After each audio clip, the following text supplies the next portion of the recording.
प्रश्न ये है, समय कम है, महाराज जी के चरणों में बारंबार नमोस्तु निवेदित करते हुए कि 18 वर्ष पहले 27 अप्रैल 2006 को एक ऐसी घटना घटी थी।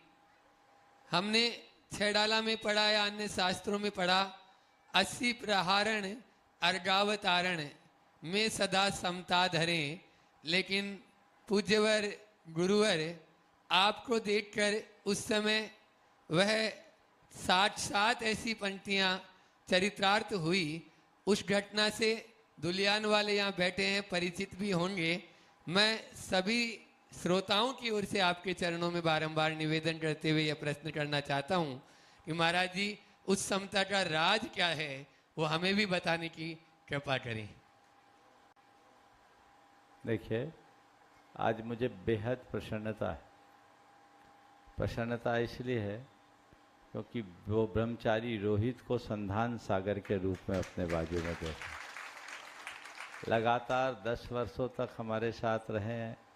शंका समाधान की शुरुआत भी इन्हीं ने लाइव के रूप में कराई।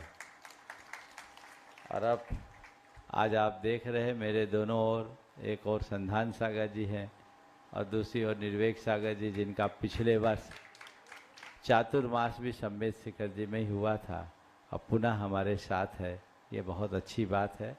और संघ के पांचों क्षुल्लक जी तो हमारे साथ हैं ही, ब्रह्मचारी गण भी यथावत साथ चल रहे हैं, बहुत अच्छी बात है। महाराज जी ने अभी जिस प्रसंग का स्मरण कराया, प्रसंग तो इनको कल रखने का भाव होगा, पर कल शंका समाधान का कार्यक्रम कुछ तकनीकी कारणों से बीच में स्थगित करना पड़ा। लेकिन ये बात सत्य है, 27 अप्रैल 2006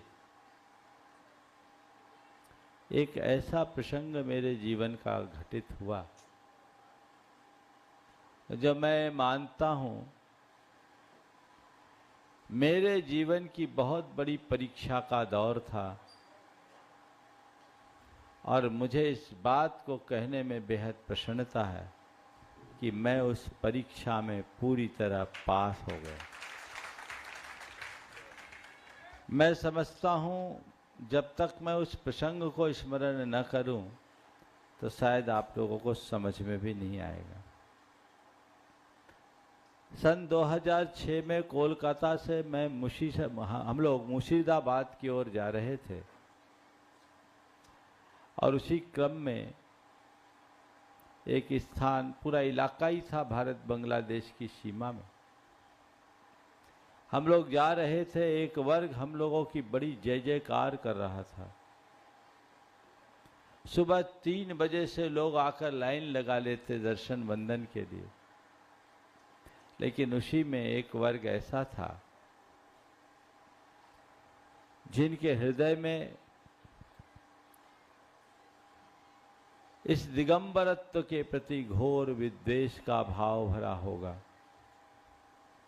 हम चल रहे थे, मालूम पड़ा आगे एक धर्म स्थल के पास 150-200 लोग इकट्ठे हैं और कुछ न्यूसेंस क्रिएट कर रहे हैं। मुझ तक लोगों ने सूचना दी। यद्यपि कोलकाता की जैन समाज बहुत उत्साह के साथ विहार करा रही थी और सुरक्षा की पूर्ण व्यवस्था थी, पुलिस भी थी, फोर्स भी थी। मुझसे जब कहा कि 150-200 लोग हैं, मैंने सबसे कहा कि चलो हम लोग आगे चलते हैं, हमें किसी प्रकार का प्रतिवाद नहीं करना, आगे बढ़े। जब करीब 1 फरलांग की दूरी बची तो पता लगा वहाँ 150-200 लोग नहीं, 1500 से 2000 लोग खड़े। उस समय हमारे सामने और कोई स्थिति नहीं थी, हम लोग आगे बढ़े। उस समय ये रोहित भैया के रूप में थे और मैं प्रायः जब चलता हूँ तो जाप पाठ आदि कराते रहता।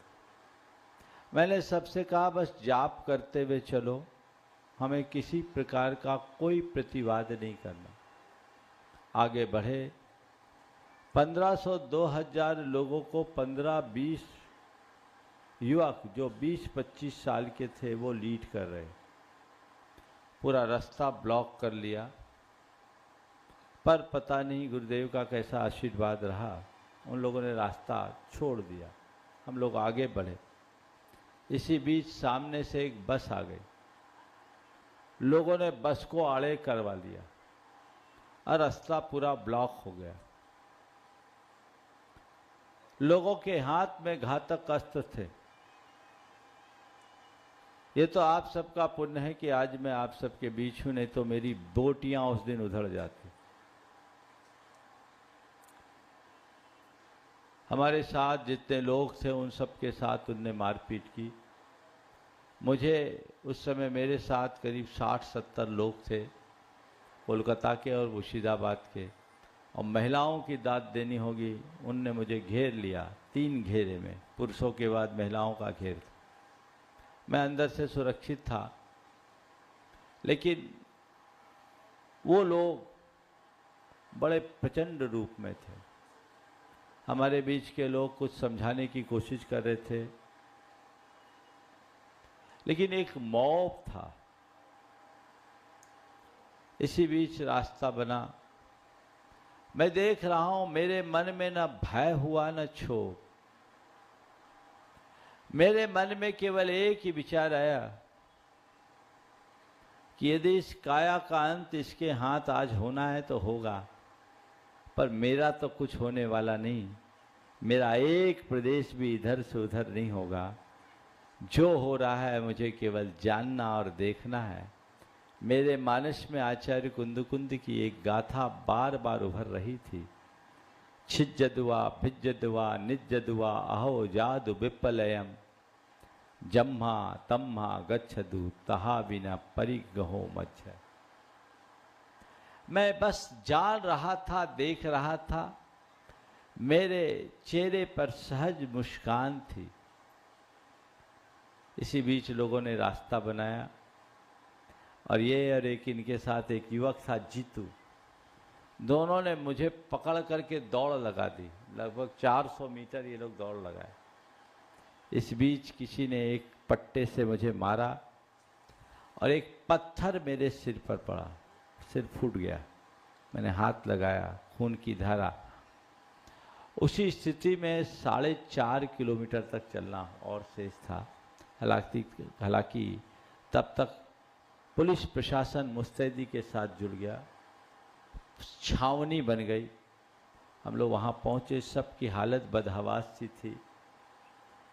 वहाँ पहुंचकर मैंने पहले एक एक की खबर ली, गुरुदेव को संदेश पहुंचाया, तब 7:45 बजे अपना उपचार करवाया। कुछ खास नहीं हुआ। डॉक्टरों के अनुसार 3 टाँके लगने थे, मैंने कोई टाँका नहीं लगाया, लेकिन ठीक हो गया। और उस दिन मेरी जान बची। उस जान बचाने में इनका महत्वपूर्ण श्रेय। अगर ये लोग दौड़ नहीं लगाए होते, मुझे उठाकर कहाँ से इनमें ताकत आ गई, हनुमान की तरह भागे। घटना घटी।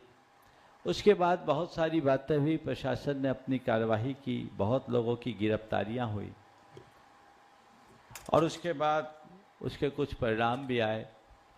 लेकिन कुल मिलाकर जब मैंने गुरुदेव को ये संदेश दिया तो गुरुदेव ने पहले तो सारा हाल साल समाचार पूछा, आशीर्वाद दिया। वो बोहरी बंद में थे। फिर बाद में एक सवाल किया, डर और गुस्सा तो नहीं आया? मैंने कहा नहीं। कहा तुम पास हो गए।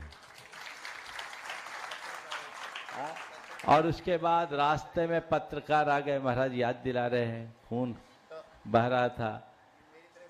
हाँ, वो पत्रकार आए, मुझसे बाइट ले रहे थे, आप क्या कहना चाहेंगे? मैंने कहा मैं कुछ नहीं कहना चाहूँगा, ये सब खबरें मत फैलाओ, इससे क्षोभ बढ़ता है। मुझसे पूछा क्या आप उन्हें क्षमा कर देंगे? मैंने कहा मैंने क्षमा कर दिया। और ये मैसेज पूरे बंगाल में फैला था। तो ये चीज़ें जीवन में घटती है, कब किसके जीवन में क्या प्रसंग घट जाए कहा नहीं जा सकता। लेकिन जिसके हृदय में अध्यात्म का बल होता है तत्व ज्ञान होता है वही इन सब परिस्थितियों से बाहर निकल पाता है।